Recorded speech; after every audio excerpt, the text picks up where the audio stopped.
Assalamualaikum warahmatullahi wabarakatuh. Kembali lagi dalam channel The Fazakir bersama saya Muallim Aizil dalam siri pelajaran bahasa Arab. Kita belajar bahasa Arab secara santai. Ahlan wa sahlan wa marhaban diucapkan kepada semua murid ustaz di luar sana. Okey.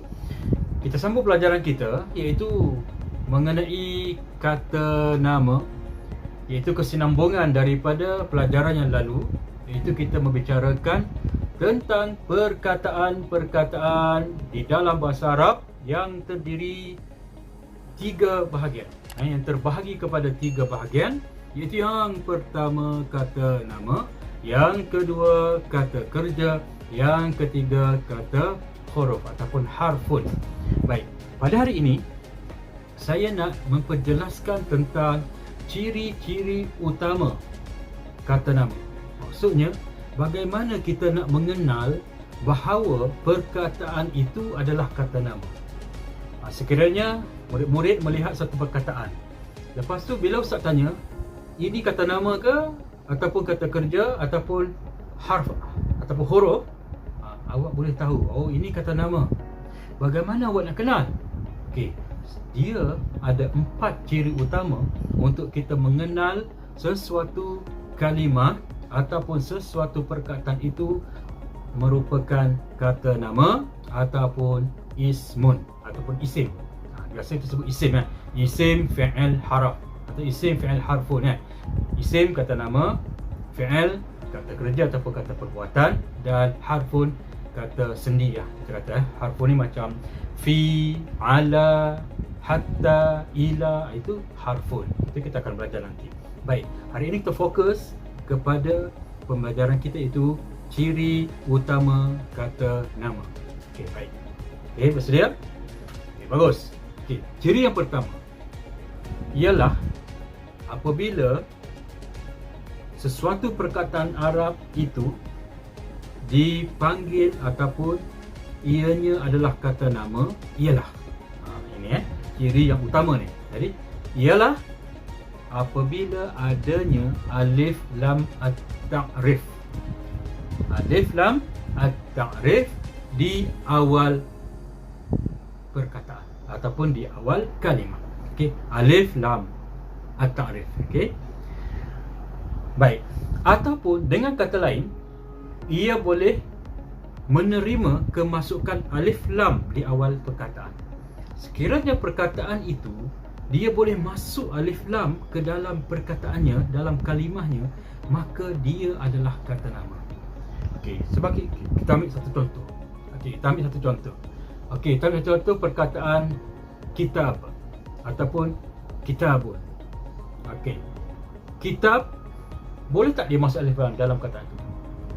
Boleh, iaitu al-kitab ataupun al-kitabu. Okey, yang al itu alif lam, itulah yang kita maksudkan alif lam ta'rif kita panggil.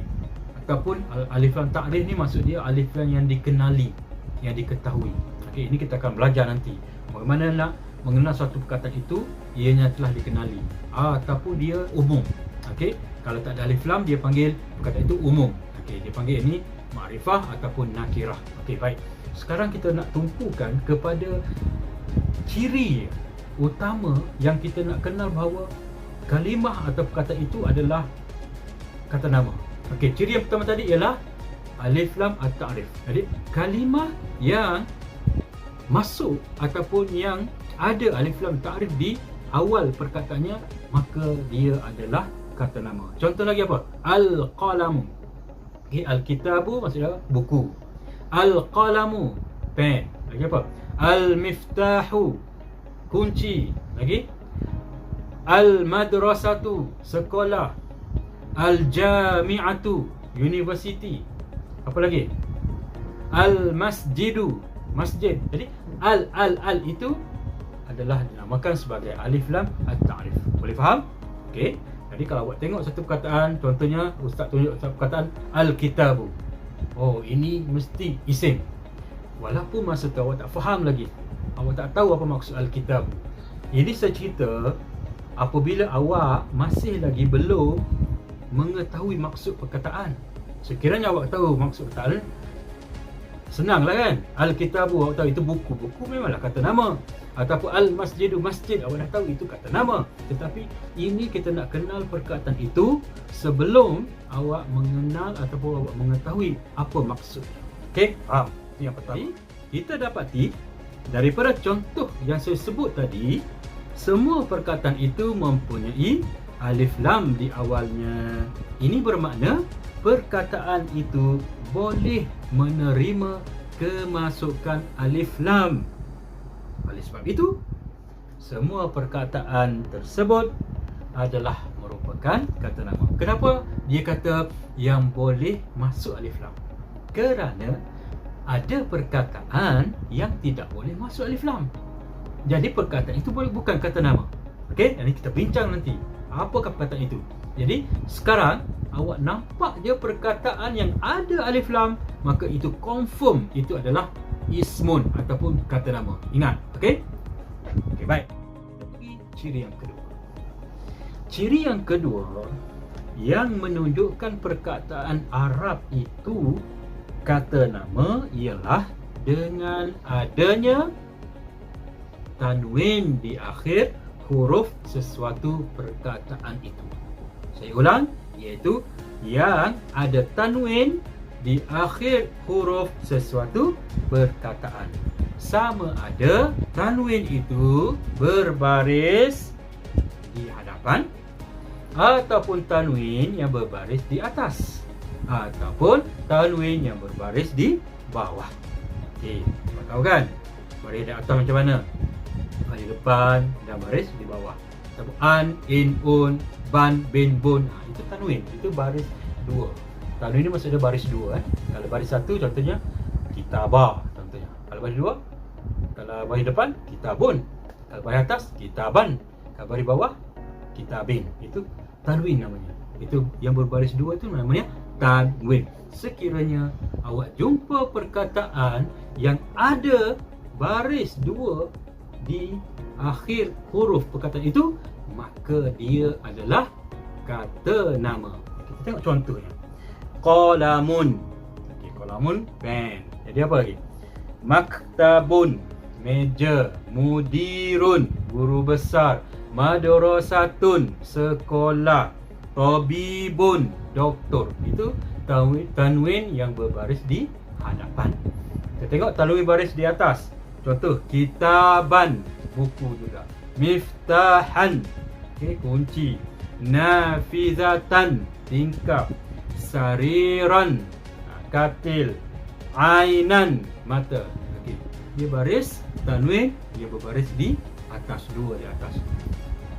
Okay, kalau kita tengok yang tanwin baris dua di bawah, tajirin, okay, peniaga. Dukanin, kedai. Jami'atin, universiti. Masjidin, masjid.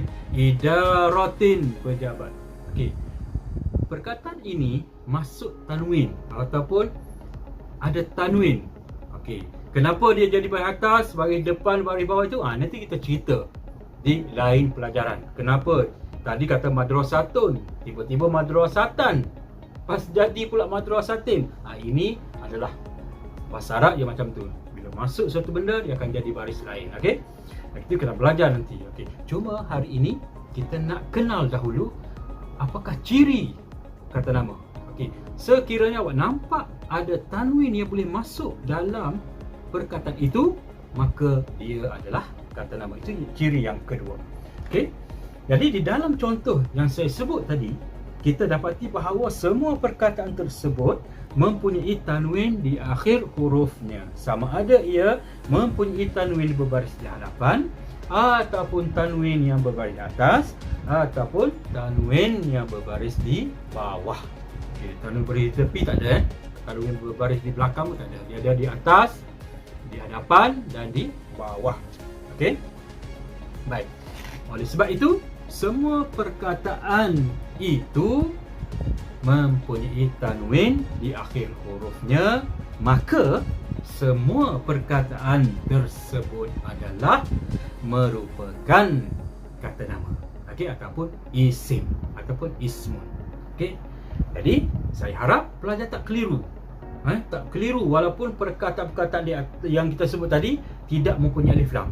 Okey, kitaban, madrasatin ataupun nafizatan, walaupun tidak ada alif lam tetapi dia masih lagi ataupun dia adalah kata nama.